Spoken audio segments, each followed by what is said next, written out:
Welcome to another session of Centrists and Progressives for Change, our series focusing on the efforts of candidates and organizers, influencers that overcome partisan politics to obtain results for their communities.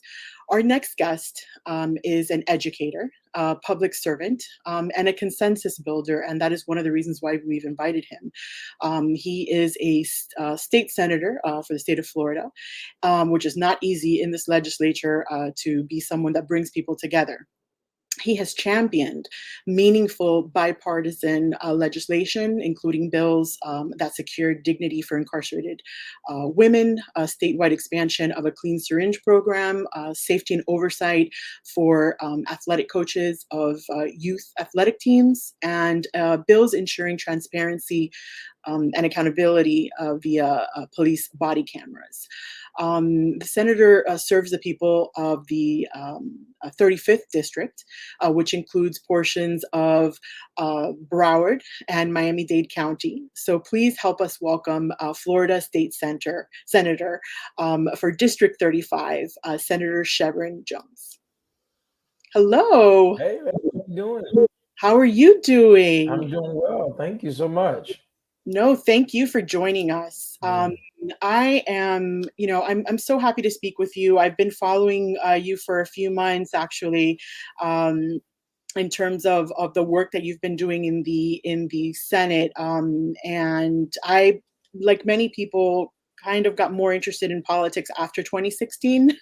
I think that's happened to a lot of people, and realize the importance of our local politicians. So I'm so happy that you represent District 35. It's not my district, but as we were talking about in the virtual in the studio backstage, I do have constituent envy of your constituents. I'm very jealous of your constituents because you really do seem to be out there working every day for your voters and for everybody, not just the people that vote for you, but everybody in the community. Well, I'm adopting you, lady. You're adopted. Thank you. I'm really not so far away. I'm like right there. That's right. That's right. Yeah. So, we wanted to speak with you, Senator, because you quickly established yourself as a strong advocate for vulnerable communities, and that's something that our group really focuses on. Tell us a little bit about District 35 and some of the challenges that your constituents face in that area. Yeah. So first, thank you so much for putting this together. I think being able to have these conversations is the best thing that we can do right now in such a polarized political climate that we're in. And so, yes, I represent Senate District 35, which encompasses Miami Gardens, Miramar, North Miami, Opelika, Pembroke Pines, West Park, and the town of Pembroke Park. Some of the unincorporated areas are Golden Glades, Ives Estates, Ojas, Pinewood, West Little River, and Westview. It is the largest Black district in the Sunshine State, and it is the third largest Black district in the country. Wow. When you look at the challenges that we're facing in this district, they are similar to a lot of the challenges that are faced in a lot of Black districts across the country, whether it comes to unemployment, whether it comes to the lack of health care, whether it comes to the redlining of communities that continuously happen, or even our education system and the lack of resources and funding within our communities. And so a lot of those are some of the issues that we continue to face, and that I know that I in my office, we fight for, not just for our district, but for a lot of the districts who might similarly look like our district across the state of Florida. Right. And some of your legislative priorities this session include things that are important to the people, the environment, education, economic stability, criminal justice, housing, healthcare, and you're actually calling it the people's agenda. So you recently filed 2 bills as part of this agenda that we wanted to speak to you about today. So let's start with SB 234, which is the Working Floridians Tax Rebate Program. Mhm. Can you walk us through what this is? What how it's going to provide economic relief for families. Tell us about the specifics of the bill, if you can, and the impact you think that this bill will have on the state. Yeah, so Senate Bill 234 is we put it a part of the people's agenda because of the impact that it will have on communities, especially within the state of Florida, considering that Floridians who are paid lower wages spend significantly more of their income on state and local taxes than those with higher incomes. And a lot of this is because the state and how we lack personal income tax and rely mostly on the sales tax to raise revenue. So the state's upside down tax code it exacerbates racial inequity because Floridians with low income and more are more likely to be people of color, people who look like the district in which I represent. While often marketed as a low tax state, the truth is that our tax system is the second most regressive in the nation, favoring those who make the most, squeezing those who earn the least, and exacerbating income inequality among communities of color. So, in Senate Bill 234, it will help build more prosperous communities. We believe it will help build more prosperous communities and strengthen future generations by ensuring more workers and their families can make ends meet by creating what we are calling the Working Floridians Tax Rebate Program, which it allows for a fair tax code that strengthens economic and racial equity, an economic boost to local businesses, firmer pathways to success for Florida's children, considering that there has been research after research that has shown from other states that show that children and families that receive the EITC have higher math and reading test scores and are more likely to finish high school. And a state tax rebate of this size, listen to this part. If this a tax rebate of this size would put 1.8 billion dollars back into people's pocket with an estimated average rebate of nearly $500. Wow. And I think, even with the stimulus that was given during this whole situation with COVID, so many kids, so many families were lifted out of poverty. Absolutely. That one, this one incentive that, unfortunately, not incentive, but this one stimulus that has been offered, um, because of this pandemic, it's lifted so many people out of poverty. Hmm. Hmm. It's clear that the purpose of government, where the purpose of government should be, Yeah. it's to help the vulnerable. Yeah. Um, so this, and you call it the people's agenda. Um, the Working Floridians Tax Rebate Program. What was it that brought you to focusing on this as a solution versus maybe exploring other types of solutions, Yeah. um, uh, for Floridians? So we true full transparency. We worked along with the Florida Policy Institute on this legislation, who did majority of the lead work on this, and they did the research on it also that brought me to the understanding that this is and can be something that it does not have to be solely for the Democrats or any particular party. This is something that lifts people out of poverty. I mean, from both political parties. And so Right. the first thing I said was, this is something that we can not only champion, but we can work this in a way to show people that listen, yeah, there is a way that we can all be on the same page and really ensure that everybody have access and the ability to have economic freedom. Yeah, that's what we're trying to do. There's nothing worse than us continuously living in a state in a country where people don't feel as if they will ever be able to come up. Is right. The government is in place to be able to lift people up. We are in a position to be able to help people and make sure their lives are better, safer, and making sure that they're healthier. How do we do that? Economic development is just not a money in a pocket thing because we know from research that a thriving economic household ensures that individuals are also healthy and ensure that they're also educated, and the list continues to go on and on. Right. Yeah. And aside from that, the money that's given, at least the studies that I've read, the money that's given to working families, the working families put it back into the community and Exactly. you hire versus Exactly. people who are affluent, they tend to take that money and put it in savings or put it in stocks or put it in bonds or whatever. Right. Money doesn't recirculate into the community. So Right. when you help when you help families, you're basically helping the community probably at a my understanding anyway. You're broadening how much you help the community Mm-hmm. versus kind of Mm-hmm. on this on the affluent people within your community. Yes. So one of the other bills that I was a little surprised when I saw this because I'm like, weren't didn't we just take them off the endangered Mm-hmm.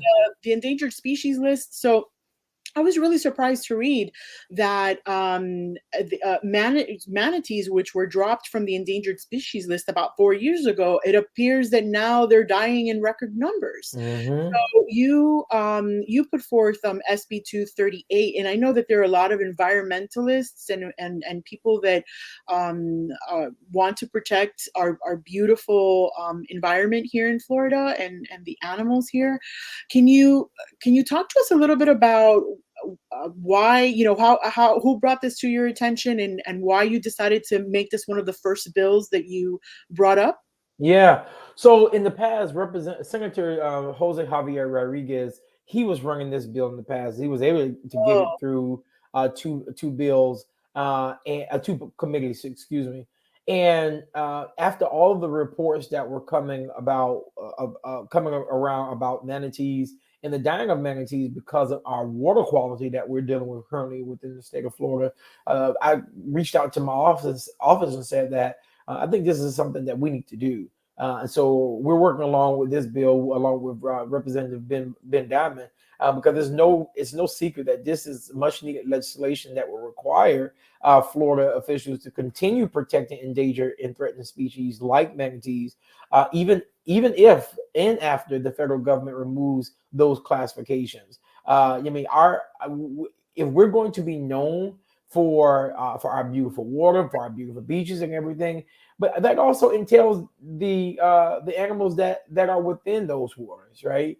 right. And making sure that they are protected. So this is something that I have taken on because I think the environment is a conversation that we're just not having enough. We're just living our everyday lives while we are in the state of Florida. We are dealing with sea level rise. We're dealing with red tide. We have all of these various things that are happening, and we just can't continue to be quiet and thinking that this is not something that we're going to have to leave to our children. Why not leave it to them better than we found it? Oh, absolutely agree. It's interesting that you were able to carry that over from Senator Rodriguez as well. I think that a lot of people don't really understand what's happening with our environment, and they can't be bothered with it because they don't see it around them. Like if you don't live near the beaches, you don't when red tide comes, you don't even care about it until you want to go. Right. And same thing happens with animals and with endangered species and all of that. Mhm. So it's great to see that you're doing something about this. And like I said, I was surprised. I'm like, I thought they were off the list and they're safe and everything's good now. Yeah. So it's No. like, I'm like, okay, you're absolutely right, Senator. We're completely ignorant. So one of the other laws, I don't know, have you filed the law, the bill For Ava's law. So yeah, we filed it. We just had a meeting today. We okay. are doing some language change to it. I think we're changing the title of it, and I think that should probably be visible sometime next week. But yeah, it should be listed. If not, it should be soon. So tell us a little bit about this. When you were in the House, if I'm not mistaken, and obviously you're going to correct me if I'm wrong. You House, you successfully helped pass the Dignity for Incarcerated Women Yeah, bill, correct? right. That's correct. And that was bipartisan, obviously. Hmm. So you were able to get people on the same page from both political parties. And what was what was the motivation behind now expanding this to, or not, maybe not expanding it, but maybe focusing on incarcerated mothers? Did something happen to bring you to this, or was this always kind of in the works? No, so we had gotten a visit from some of the formerly incarcerated pregnant women who served time in Lowell facility, and they came. I never forget. They came to our office, my office, and when they started sharing with me their experience of what they had gone through with being in a woman in a Florida facility, I automatically knew that something had to be done. So that year we filed the dignity for incarcerated women first. Then after we filed that, then the incident happened at the Broward sheriff's at the Broward jail, where the mother gave birth to a baby in the jail cell where she was supposed to be under supervision, but come to find out that that mother had asked for help and that help had not come to Oh, her. But as you continue to look at what we're dealing with now, what just happened with Erica Thompson, oh, who lost her baby when she gave birth in Alachua County Jail, and staff members they ignore her screams for help. So let that sink in for a minute, right? You got somebody like Erica Thompson was left alone in her cell while she was clearly in distress, screaming in pain. oh, Rather than make the appropriate health-related decision to medically treat a patient in crisis, the Alachua County jail officials they stood idly by to any and offered no medical assistance to her whatsoever. And outside of this being shameful, this is inhumane. It's disgusting, and it should not happen to any woman anywhere, especially those who are vulnerable and under our care. And so, we share in the community's call for a full, thorough, and transparent investigation, and ultimately accountability, and ultimately looking to the legislature for us to make sure we fill any loopholes that were possibly in place for dignity for incarcerated pregnant women to ensure that we are protecting our most vulnerable. I don't care what you've done in your life, right, what your status is. You never should be treated less than a human being, right? absolutely. Especially our women who are pregnant and they have a life within inside them who should not be punished for the actions of the adult. Agreed. And it's ironic. When that incident happened, sometimes I go on to the Republican leaning blogs just because I'm a masochist. And um, the same people that were screaming about pro life and Yep. the life Yep.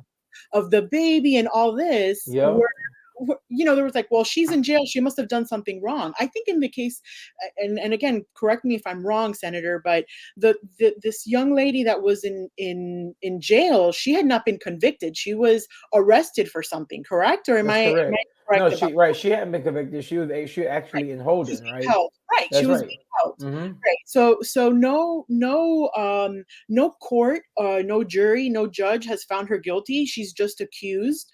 Right. And even if she was in jail, even if she was in prison, I don't understand how anybody can both be pro-life and also defend what these people did to this poor woman and Yeah. her baby. Well, I mean, I mean, to take that a step further, I think we should be extremely clear that women are the fastest growing prison population in the country, and yet they are treated shamefully. Accessible care ought to be a human right because all people, regardless of their societal or economic status, deserve safe and healthy environments and access to Right. basic necessities. Absolutely, absolutely. I don't think a lot of people are aware of the fact that women are the fastest growing demographic in Yeah. terms of uh, being in jail. So, Senator, we have a bunch of questions for you. Uh-oh. So no, but it's all good. It's all good. Okay. We actually had we had one member that had a very interesting question about basically the current political climate, it makes it difficult, I assume, for you as a senator, um, to put together bills and try to work with the other side when they don't seem to want to work with Democrats. Hmm. So they're not even kind of looking at like the gist or the content of what you want to present in the bill. Hmm. Can you tell us a little bit about, given the current political climate, with this members asking, how can you pass legislation? Like, how have you done that in the past, Hmm. given what our Florida state legislature is like? Yeah, well, that's a very good question, and it's no accident that the political climate that we are in right now is very polarized. And so, a lot of people may think that because of the polarization of our current political climate, that some things or a lot of things are at a stall. Some things that are importance are that I believe that are directly benefit people. They definitely are. But Democrats in Florida legislature pass legislation every session, right? Right. And most issues are not as partisan as they seem and have wide consensus, especially within the Senate, because the numbers are so close in the Senate that we have no choice but to work together in fixing it through the Right. amendment process, right? And so, yeah, I think the one way that Democrats should continue to work together is realize what our position is in the legislature, fight those fights that we know that need to be fight, like the Texas style abortion bill that's coming, like the transgender bill that came last year, and like any other type of legislation that we know is trying to railroad people. Fight against those type of bills, but also try to figure out where are those bills that we can and we do find ourselves agreeing on, right? Where can we find the middle ground on some of these issues? Because there's one thing for sure: every last one of us, Democrat or Republican, have family members, friends, and others who fall in a socioeconomic status who needs the help. Right. In in the legislation that anybody would put forth that's helping people, if we begin to tell the story of why it is needed for us to pass it, it will begin to resonate with someone. For instance, police body cameras. When I did that in 2013, yeah, most people thought, yeah, there's no way in hell you're about to pass that type of legislation.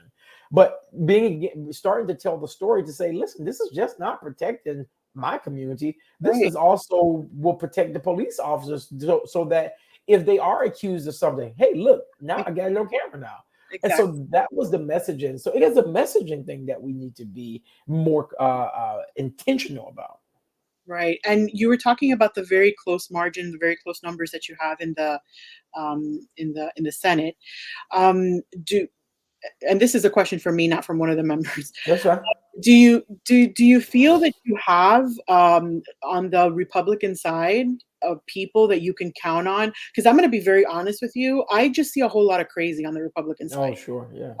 And as someone that, without mentioning any names, when I look at some of the things that my particular senator has done, I'm aghast. Like, I Sure. don't understand, because, for example, when Republicans put forth bills or shoot down bills that hurt vulnerable communities, a lot of the people that are on welfare and are on social programs are their constituents. So Hmm. they're hurting their own constituents. Do Hmm. you feel that you have the ability to work with these Republic? Like, is there like a secret society in the Senate where you guys talk? I mean, I don't get, I don't understand how they come forth and they say some of these things, Senator, knowing that they're working against their own constituents. So what is that all about? You Well, mentioned messaging, but it feels like there has to be something else. well, I mean, a lot of them, yeah, I can tell you that the Republicans, they don't make any moves without doing a poll. They do a lot of polling, and so they poll into their district to see what their district think about these various things.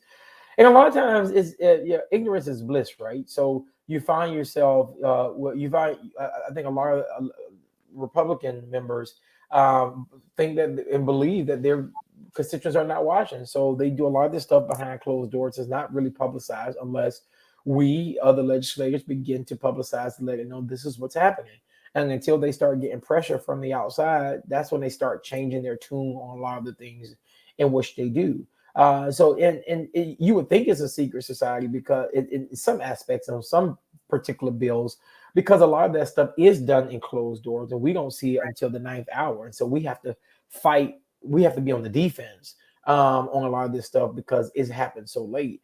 And so the only way we're going to be able to change any of this is, and I know you got asked this, but I'll just use it since we're in this space in this moment. The only way we're going to begin to change is that we become more of a balanced, a more balanced legislative body.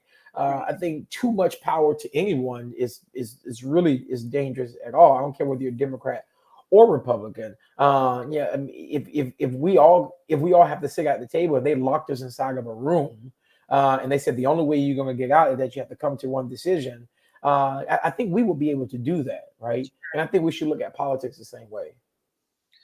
Yeah, that's actually a very good point. I think that if politicians were forced to make decisions where they're, I think some of the legislation just in Congress, in the U.S. Congress, that has been passed right before they have to go on holiday, Yeah. that they kind of just speed through it. It's like, Yep. oh no, don't interrupt my break. So, I wonder if that's a tactic that maybe We should try it. yeah, exactly. So the next question that we have is very interesting. This member asked to remain anonymous, and you'll understand why when you see the question. So just as an aside, you're the vice chair of the education committee. In a previous life, you taught AP chemistry at FAU High School in Broward County. So shout out to FAU High School in Broward. And you helped the school be first in state with 100% pass rate on the science end of course exam, the EOC. So that's fantastic. Very impressive. This person is an educator. And they told me a little bit about what they're going through, why they want to run for office. And I thought it was very interesting. They have concerns. And they wonder how is being an educator impacted your approach to politics and how you're doing your job. Like, did being an educator perhaps encourage you to go into politics, or was it something that maybe kept you from becoming a politician until you just couldn't set it aside anymore? Talk to us a little bit about how your previous life influenced your current. Yeah, so I mean, I went into politics in education because I was very upset with how teachers were being treated in the classroom. I was a teacher myself, and I realized in that moment that we only got one shot at this with our young people, and teachers we're on the battlefield, and because we are with teaching the next generation of young people, it's like our responsibility, right? That we are responsible for how we are matriculating young people into society. And I was not pleased with what was happening. So I said I was going to run for office. And so I did. And some people like, yeah, politics, teaching, how does this work? Right. And by mind you, none of that was supposed to happen because I was supposed to go be a doctor. That was my whole agenda, right? But serious note, I even now being a teacher has helped me in this process because I am committed to educating the community in advocacy and in political engagement and what they should know to make sure that the power belongs to them, right? Because it's one thing I used to always tell my students is that me educating you gives you your power back, so you are well informed, right? And I believe that's how I broach of me being in politics, to where I feel it is my duty to educate the community, not just throwing events, not just passing out food, not just doing these things, all those things that are needed. But yet still, there's one more other piece that is definitely needed. It is engaging the community to bring them along on this journey with me when we're talking about this process. We won't agree all the time. And I don't want you to agree with me all the time because that's boring, right? I want to have a disagreement, but can we get to a place to where I have empowered you with enough information that you do what you may with that information? Right. And I love that you use the word teaching people about advocacy because, Yeah. you know, a few months ago with the Turn Florida Blue group and the co-host then was Jen Cousins, we Mhm. actually we did a session with Come Out with Pride Orlando and with the Zebra Coalition, Okay. and we're both allies,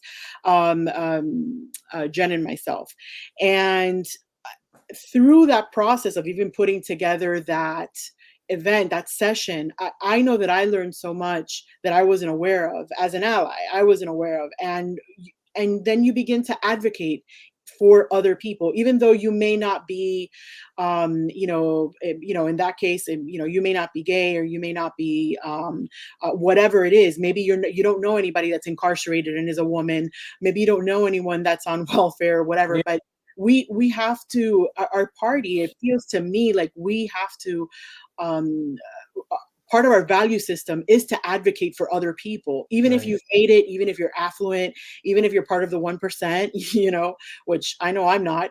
uh, Right. the idea is that we have to advocate for each other. Yeah. um, and somebody, a member the other day mentioned, don't mention to me, and I actually put it up as a post, don't tell people that you love them and then vote for people that hurt them. Yeah. And I love that so much because Hmm. I realize that's what I want to do with what we're doing with the centrist and progressive group, and what we were doing with Turn Florida Blue is, we advocate for people even though you may not be impacted. If Right. you see a politician that's not you're not my senator. Again, I wish you were, but you're not.